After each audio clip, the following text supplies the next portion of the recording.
surat Al-Qari'ah bersama-sama. Kita mulai. A'udzu billahi minasy syaithanir rajim. Bismillahirrahmanirrahim. Al-Qari'ah. Mal-Qari'ah. Wa ma adraka mal-Qari'ah. Yauma yakunun nasu kalfarashil mabthus wa takunul jibalu kal'ihnil manfush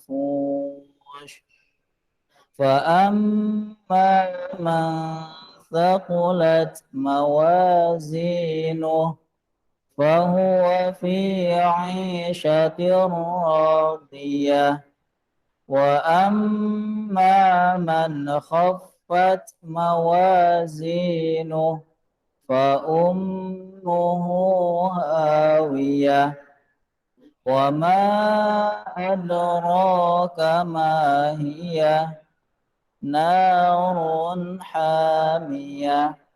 Allahumma arhamna bil Qur'an. Alhamdulillah. Bapak Ibu guru yang dirahmati Allah Subhanahu wa taala, kita akan mengkaji ya, mentadaburi dari surat Al-Qari'ah. Surat Al-Qari'ah ya, surat Al-Qari'ah ini merupakan surat Makkiyah ya, yang terdiri dari 11 ayat. Surat ini diturunkan setelah turunnya surat Quraisy dan sebelum diturunkannya surat Al-Qiyamah. Al-Qari'ah ya, Al-Qari'ah secara umum ini artinya adalah hari kiamat. Jadi Al-Qari'ah ini nama lain dari hari kiamat ya. Dan di dalam Al-Qur'an sendiri ada begitu banyak penyebutan tentang hari kiamat. Misalnya di surat An-Nazi'at ya, fa idza ja'atit tammatul kubra, yaitu at-tammah ya. Jadi hari kiamat disebut juga dengan at-tammah. Apa maknanya? Maknanya itu malapetaka, bencana yang sangat dahsyat ya, yang sangat besar. Kemudian hari kiamat disebut juga dengan al-haqqah ya, di dalam surat Al-Haqqah ya, juz 29. Al-Haqqah ini berasal dari kata al-haq ya, yang benar, yang pasti. Jadi makna dari al-Haqqah itu peristiwa yang benar-benar pasti akan terjadi. Termasuk al-waqi'ah ya, al-waqi'ah ya, surat al-waqi'ah idza waqa'atil waqi'ah. Ini maknanya sama seperti al-Haqqah tadi. Al-waqi'ah ini berasal dari kata waqa'a, artinya terjadi ya, maknanya sama ya, peristiwa yang benar-benar pasti akan terjadi. Hari kiamat juga disebut dengan as-sa'ah ya, as-sa'ah. Sebagaimana firman Allah dalam surat Al-Qamar ya, di awal ayatnya. Iqtarabatis sa'ah ya, iqtarabatis sa'ah. Telah dekat datangnya as-sa'ah itu. Apa itu as-sa'ah? Jadi as-sa'ah kalau secara bahasa ya, as-sa'ah itu artinya jam ya, pukul. Ya, jadi kalau di Arab misalnya kita ingin menanyakan jam berapa sekarang ya. Ayyus sa'ah al-an ya, ayyus sa'ah al-an, atau pakai kam juga bisa ya. Kamis sa'ah al-an, atau kalau kita pengen pakai dialek Mesir ya. Ayyus sa'ah dilwat ya, ayyus sa'ah dilwat as-sa'ah. Nah, itu jam. Ya, jadi jam berapa sekarang? Sekarang jam. Tapi yang dimaksud as-sa'ah di sini ya, yang dimaksud as-sa'ah ini yaitu waktu kehancuran. Waktu kehancuran alam semesta ya, beserta isi-isinya. Nah, ini disebut dengan as-sa'ah. Kemudian hari kiamat juga disebut dengan al-azifah ya, al-azifah. Sebagaimana firman Allah dalam surat Ghafir atau surat Al-Mu'min nama lainnya ya. Wa anzirhum yaumal azifah ya, wa anzirhum yaumal azifah. Dan berilah mereka peringatan yaumal azifah, dengan hari yang semakin mendekat. Ya, jadi berilah mereka peringatan dengan hari kiamat yang semakin mendekat. Jadi pada hakikatnya hari kiamat itu tidak jauh ya, tapi dekat. Bahkan dalam sebuah riwayat Rasulullah SAW pernah menyebutkan ya, antara aku dengan hari kiamat itu seperti 2 jari. Cuma kesannya lama ya, cuma hakikatnya itu sebentar. Ya, hakikatnya sebentar. Nah, ini semua ya ismun min asma'i yaumil qiyamah, di antara nama dari nama-nama hari kiamat. Ya, tadi pertama apa? At-Tammah, ya malapetaka yang sangat dahsyat. Kemudian al-haqqah, ya peristiwa yang benar-benar pasti akan terjadi, termasuk al-waqi'ah. Kemudian as-sa'ah, waktu kehancuran, ya. Kemudian al-azifah, ya al-azifah ini hari kiamat yang semakin mendekat. Dan masih banyak lagi ya penyebutan atau nama-nama dari hari kiamat, termasuk al-qari'ah yang akan kita bahas ini. Ya, termasuk di antara nama hari kiamat, ya. Tapi kenapa ya? Kenapa di dalam Al-Qur'an Allah Subhanahu wa taala menyebutkan hari kiamat dengan menggunakan banyak nama, ya. Tadi ada al-haqqah, ada as-sa'ah, ada al-azifah, ada al-qiyamah dan lain sebagainya. Kenapa? Kenapa Allah nggak menyebutkan hari kiamat ini cukup ya dengan satu kata saja? Misal al-qiyamah gitu ya. Jadi dari juz 1 sampai juz akhir itu al-qiyamah aja. Atau al-haqqah, as-sa'ah dan lain sebagainya. Kenapa di sini Allah menggunakan banyak nama ya dari hari kiamat? Nah, terkait hal ini para ulama menjelaskan ya. Jadi ada dua alasan ya, ada dua jawaban. Kenapa hari kiamat ya memiliki banyak nama?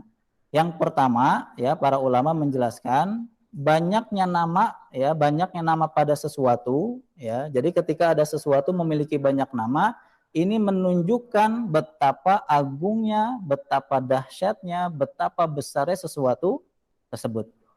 Ya.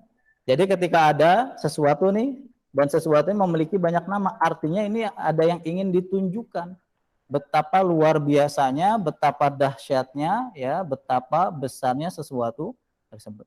Jadi ketika Allah Subhanahu wa taala menyebutkan hari kiamat dengan menggunakan banyak nama, ya artinya Allah di sini ingin menunjukkan kepada kita bahwa betapa dahsyatnya, betapa mencekamnya hari kiamat. Maka kita harus berhati-hati. Ya. Jadi di sini Allah ingin memberikan peringatan kepada kita agar kita jangan sampai lalai.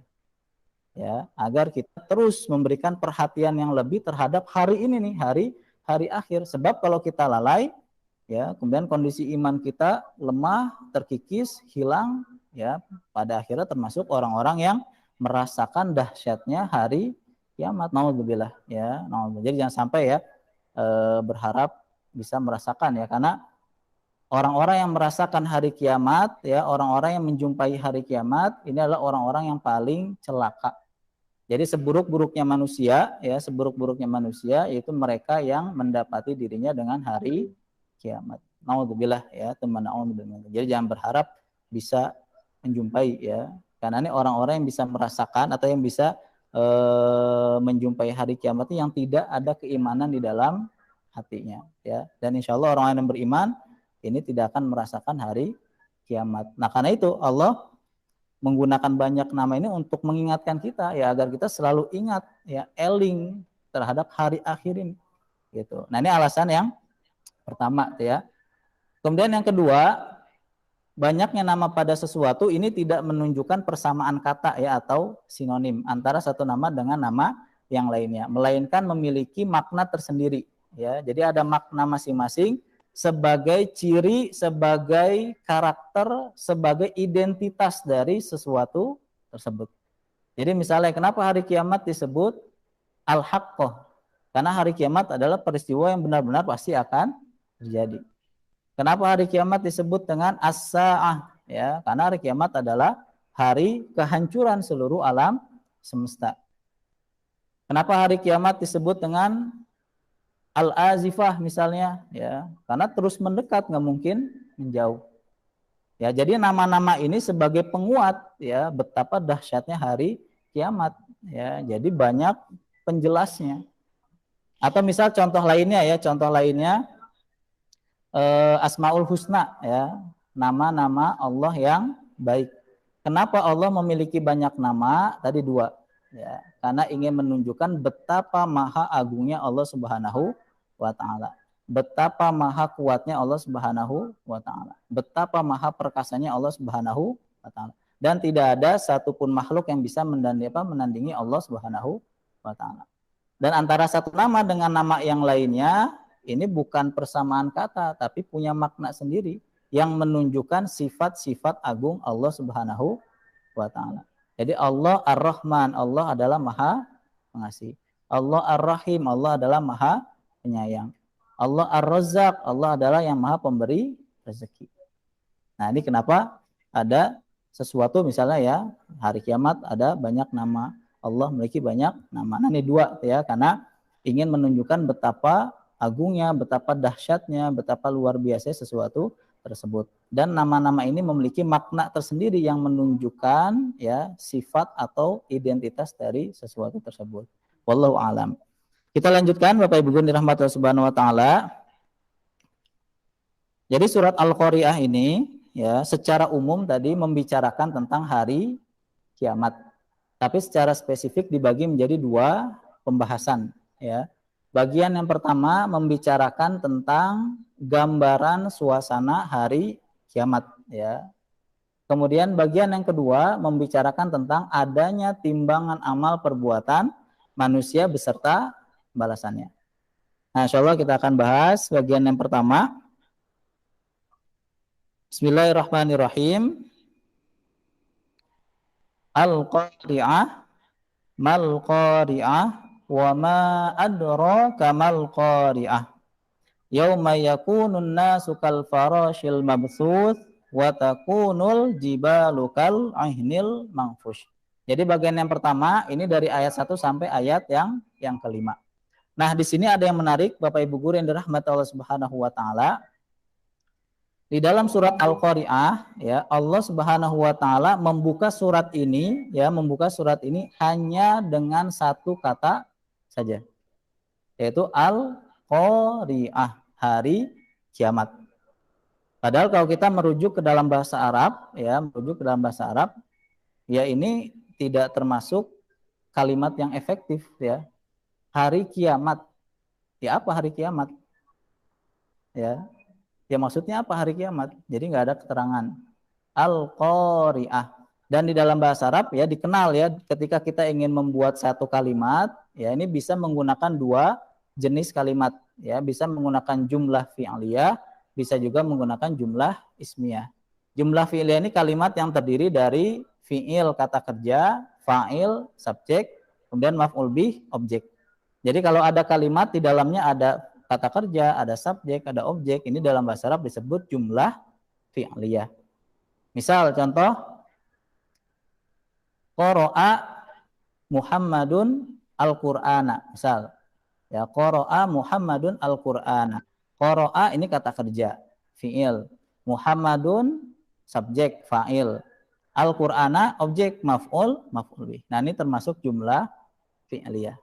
Dan kalimat pembuka ya, jadi kalau ada satu paragraf, satu karangan, kalimat pembukanya ini bisa menggunakan jumlah fi'liyah tadi.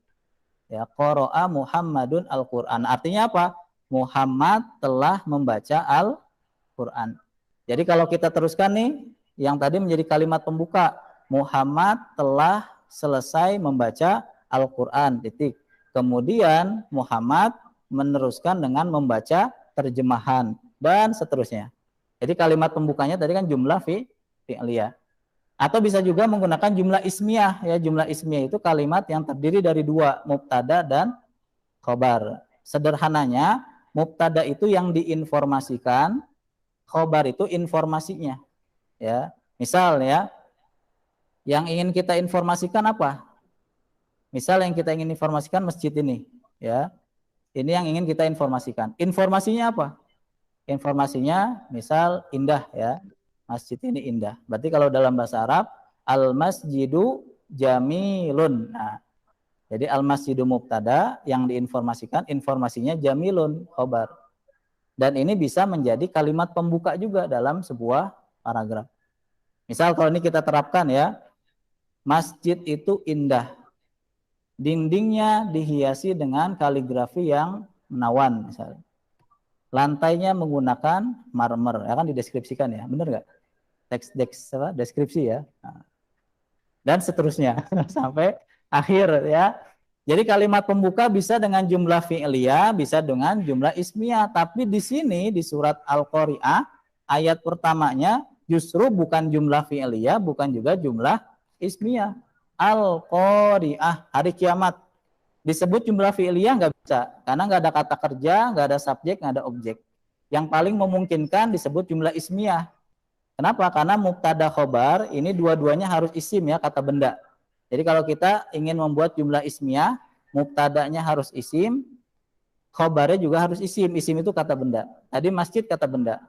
Jamil kata sifat ya, isim juga dalam bahasa Arab. Jadi kalau kita ingin membuat jumlah ismiyah, dua-duanya harus isim. Dan al-qari'ah ini isim, ya isim fa'il dan bisa menjadi mubtada. Cuma masalahnya apa?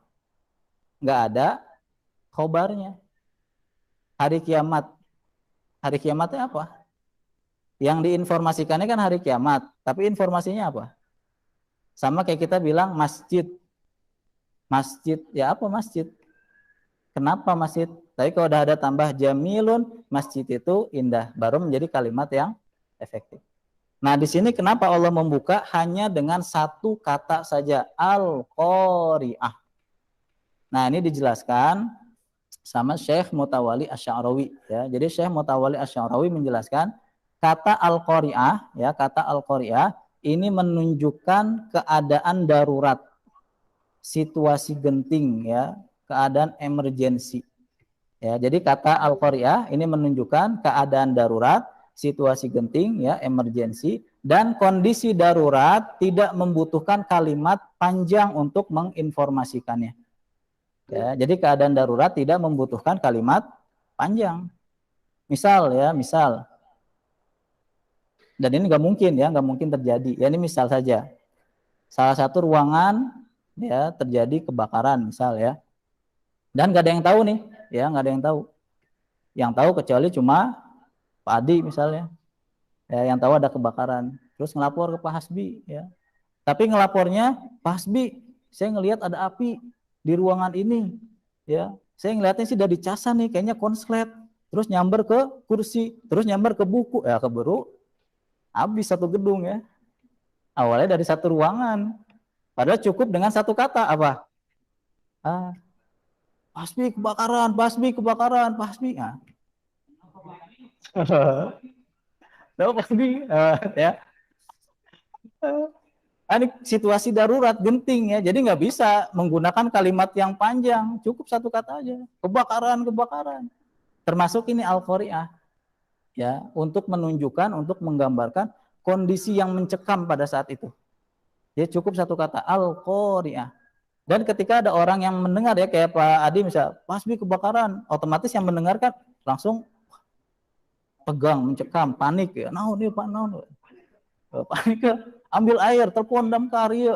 Gitu. Nah, harusnya kita seperti ini juga ketika kita membaca surat Al-Qari'ah. Al-Qari'ah berarti harus ada, sudah ada gambaran begitu mencekam, begitu dahsyatnya ya kondisi pada saat itu.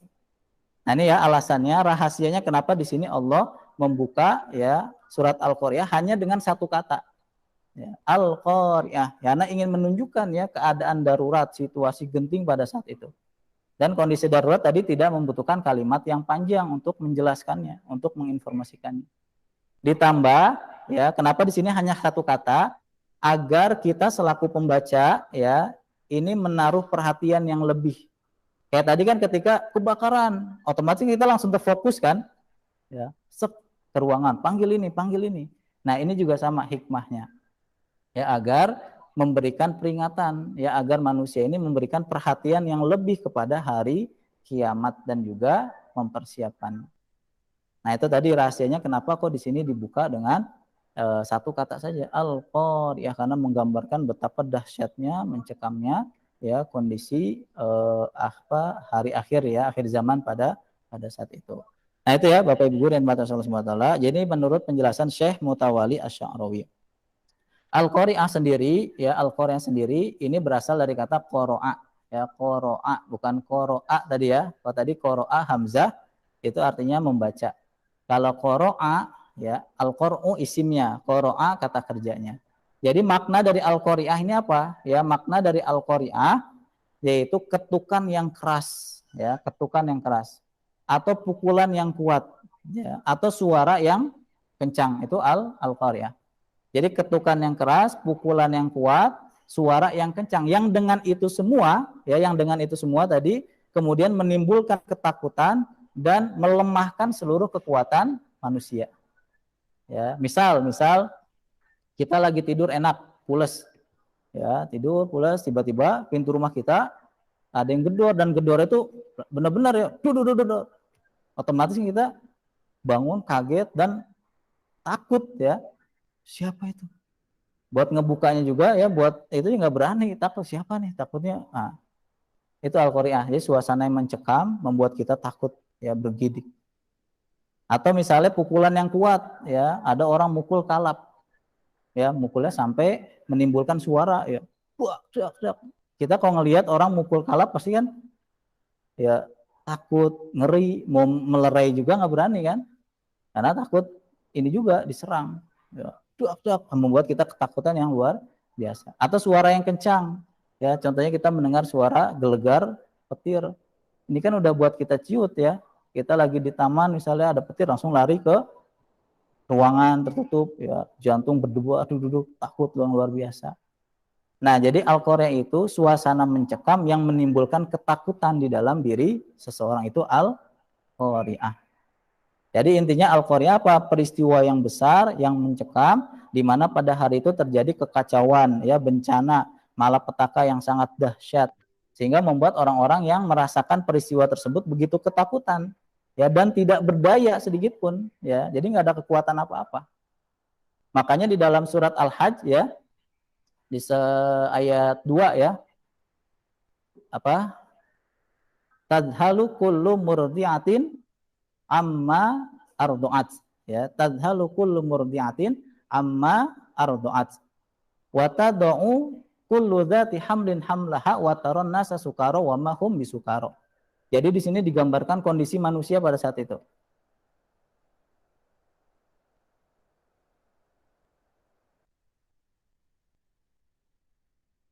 Kullu murdi'atin amma ardu'at, lupa sama bayi yang sedang disusuinya, dilempar, ditinggalkan, dia lari ke sana nggak tentu arah.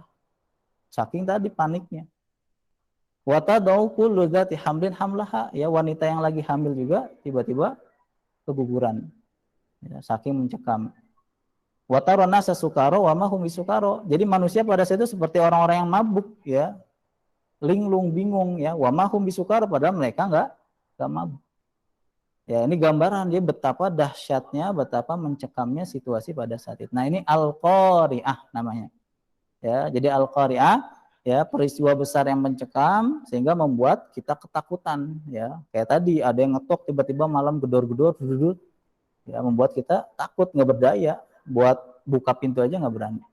Apalagi ini al-qari'ah ya, hari akhir, hari kehancuran. Nah, ini makna dari al-qari'ah. Al-qari'ah, mal qari'ah, wa ma adraka mal qari'ah. Di ayat yang kedua ya, di sini Allah Subhanahu wa taala mengulang kembali kata al-qari'ah. Kemudian diulang lagi di ayat yang ketiga. Di tafsir Jalalain dijelaskan ya, pengulangan al-qari'ah yang kedua ya, di ayat yang kedua ini bertujuan untuk menambahkan gambaran ketakutan yang mencekam ya. Jadi dengan al-qari'ah saja tadi harusnya sudah terasa nih gambaran mencekamnya. Kemudian ditambahkan lagi dengan al-qari'ah yang kedua ya, disertai dengan pertanyaan.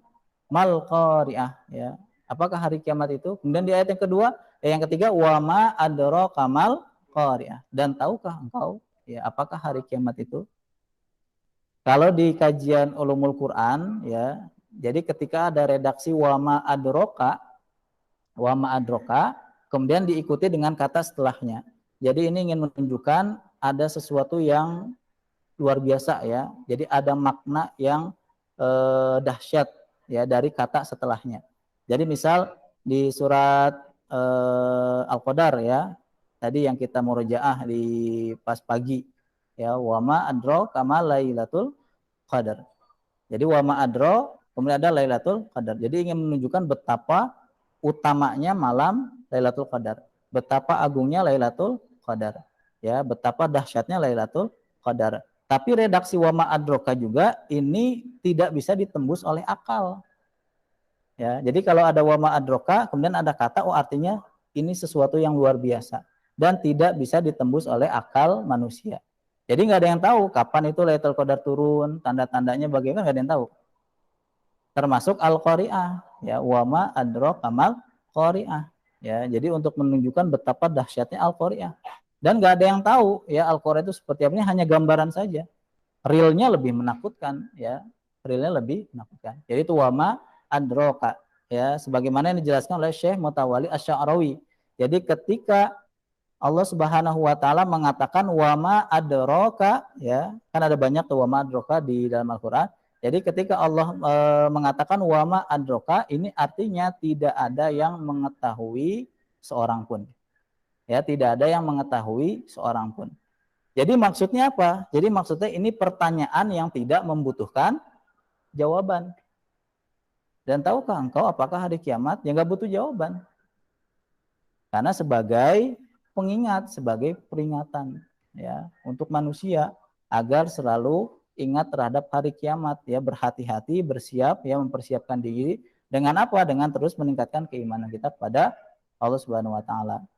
Ini saya ada pengalaman, ya. Jadi dulu waktu saya belajar balaghah di waktu masih di UIN, ya, masih di UIN.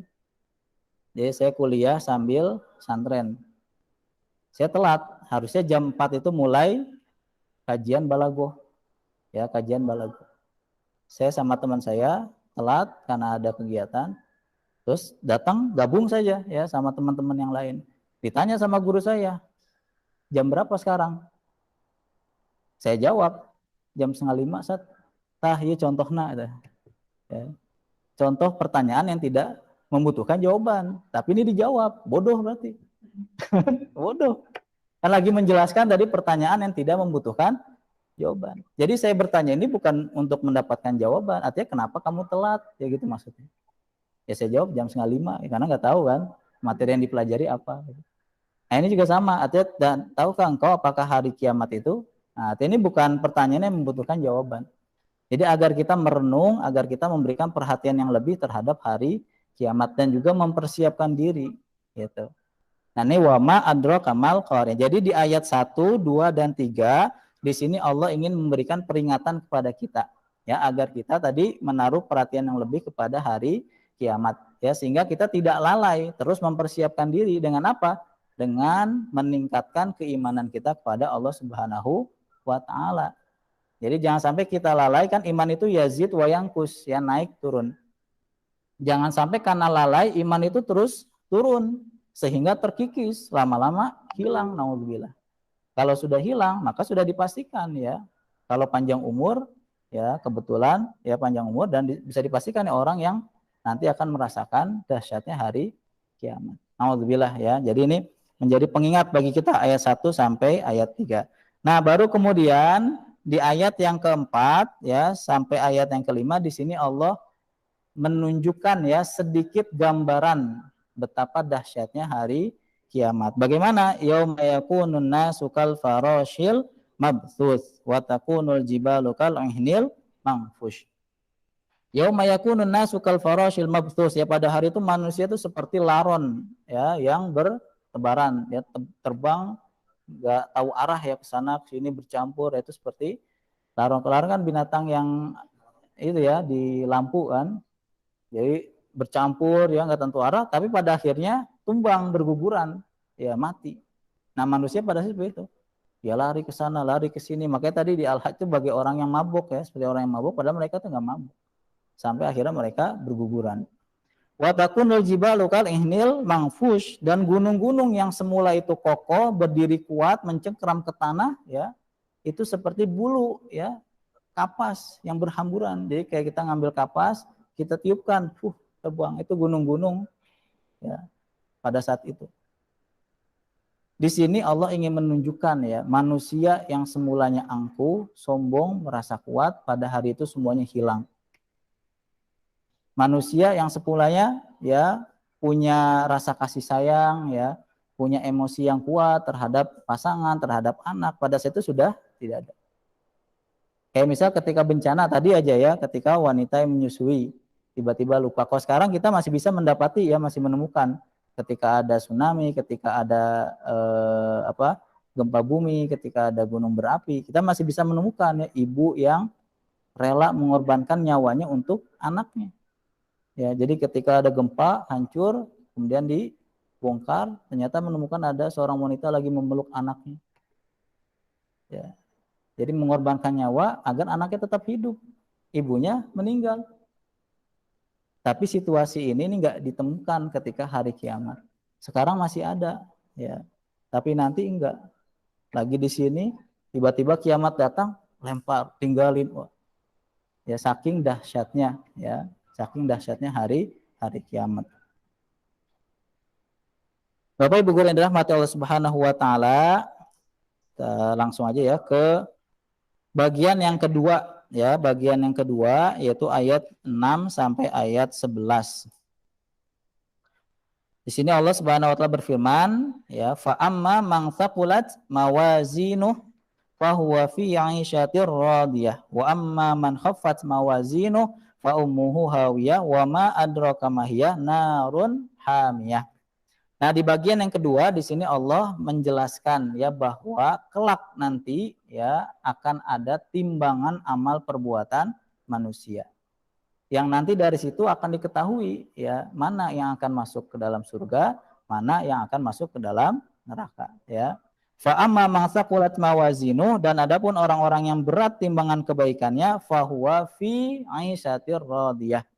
Ya, dia berada dalam kehidupan yang memuaskan, ya, yang membahagiakan, yang menyenangkan, yaitu di surganya Allah Subhanahu wa taala. Tapi sebaliknya, ya, wa amma man khaffat mawazinu, ya, yang timbangan amal kebaikan itu ringan, justru lebih berat timbangan amal keburukannya, fa ummuhu hawiyah, maka tempatnya adalah neraka hawiyah. Wa ma adraka mahiyah. Nah, di sini menggunakan redaksi wa ma adraka. Jadi ingin menunjukkan betapa dahsyatnya neraka hawiyah. Betapa panasnya neraka hawiyah. Wama adroka juga tidak bisa ditembus oleh akal. Jadi kita nggak bisa nerka-nerka, oh panasnya kayak gimana ya, berapa derajat ya, enggak. Saking panasnya. Ya, wama adroka mahiyah, tahukah kamu apakah neraka hawiyah itu? Narun hamiyah, yaitu api yang sangat panas. Nah, dari ayat 6 sampai ayat 11 ini yang bisa kita ambil pelajaran ya, yang bisa kita tadabburi. Jangan pernah ya kita menyepelekan ya setiap amal perbuatan yang kita kerjakan. Karena baik atau buruknya semua itu pasti ada balasan. Yang pertama, jangan pernah kita menyepelekan, menganggap remeh setiap hal-hal kecil yang negatif. Ya, ini pertama, jangan pernah kita menganggap remeh setiap hal-hal kecil yang negatif. Karena dari yang hal kecil ini kemudian nanti akan menjadi besar. Ah, ini mah biarin aja lah. Ya, misalnya nyontek ya, kan nyontek hal kecil. Ah, biarin aja, cuma nyontek doang. Ah, ini hati-hati. Ya, berarti meremehkan hal-hal kecil negatif. Nanti lama-lama jadi kebiasaan, ya numpuk, akhirnya catatan amal keburukannya menjadi banyak. Ya, jadi kita jangan pernah ya menyebut sekalipun ya kalau itu, jadi jangan pernah kita berpikirnya yang penting saya nggak zina, yang penting saya nggak meninggalkan sholat, yang penting saya nggak ini dan sebagainya. Ya, tapi masih ngomongin orang, ya, tapi masih berpikir buruk terhadap seseorang, ya sama aja. Karena nanti ya di hari kiamat, di yaumil hisab, ada orang yang datang kepada Allah dengan membawa pahalanya, ya pahala sholat, pahala puasa, pahala zakat, ya. Tapi tiba-tiba ada orang menuntut keadilan. Ya Allah, dulu dia ini sering tidak menjaga lisannya dan saya sakit hati. Saya minta keadilanmu ya Allah. Akhirnya diambil pahala sholat. Kemudian ada lagi datang, ya Allah, dulu dia begini, begini. Padahal dia sering ibadah, ya.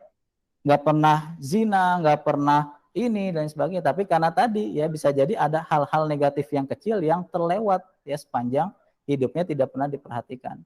Akhirnya menjadi batu ganjalan yang harusnya bisa masuk ke dalam surga, tapi kemudian malah masuk ke dalam neraka. Begitu juga sebaliknya, jangan pernah kita meremehkan hal-hal kecil yang positif ya, karena di sana tetap ada pahala sekalipun hanya sebatas menyingkirkan ya batu dari tengah jalan ke pinggir jalan, di situ ada pahalanya. Kadang kita berpikir terlalu besar ya, oh saya pengen tahajud, saya pengen puasa, saya oke, bagus gitu ya. Tapi kita tidak pernah berpikir hal-hal yang kecil dulu nih. Ya, dari hal-hal yang kecil bisa jadi karena biasanya dari hal-hal yang kecil inilah ikhlas itu muncul. Ya. Jadi dari hal-hal yang kecil ini biasanya ikhlas itu muncul. Tapi kalau kita mulai dari yang besar, setan, ya. Jadi kadang cuma kita gini doang, ya kita nggak nganggap biasa aja itu. Tapi itu dicatat sama Allah sebagai ibadah yang ikhlas. Nah, jadi jangan pernah kita meremehkan hal-hal positif yang kecil. Sebagaimana sabda Rasulullah SAW ya dalam hadis riwayat Muslim, ya ini mungkin sebagai penutup ya. Jadi Rasulullah SAW bersabda, la tahqiranna minal ma'rufi syai'a. Ya, la tahqiranna minal ma'rufi syai'a. Jangan pernah menganggap remeh perbuatan baik sekecil apapun itu. Walau antal akhaka biwajhin talikin. Walau hanya sebatas berbicara di hadapan saudaramu dengan wajah yang tersenyum. Karena di situ ada ibadah, ya ada pahala. Jadi intinya apa kesimpulannya? Ya, ketika ada kebaikan meskipun itu kecil kerjakan. Ketika keburukan ya meskipun itu kecil tinggalkan. Nah, ini dari ayat yang terakhir ya, 6 sampai ayat 11. Karena nanti kelak ada timbangan amal perbuatan. Dari sana kita dapat mengetahui nanti kita nih kemana ya tujuannya. Ya, tapi naudzubillah ya, mudah-mudahan kita semua masuk ke dalam surganya Allah Subhanahu wa taala. Amin ya Allah ya rabbal alamin. Mungkin itu Bapak Ibu guru yang dirahmati Allah Subhanahu wa taala. Di sini saya sedikit ya ingin ya ringkasan tadabbur. Diharapkan yang kita fahami dari surat Al-Qur'an ini betapa dahsyatnya hari kiamat sehingga menjadi pengingat kita terus nih agar kita terus meningkatkan amal ibadah kita.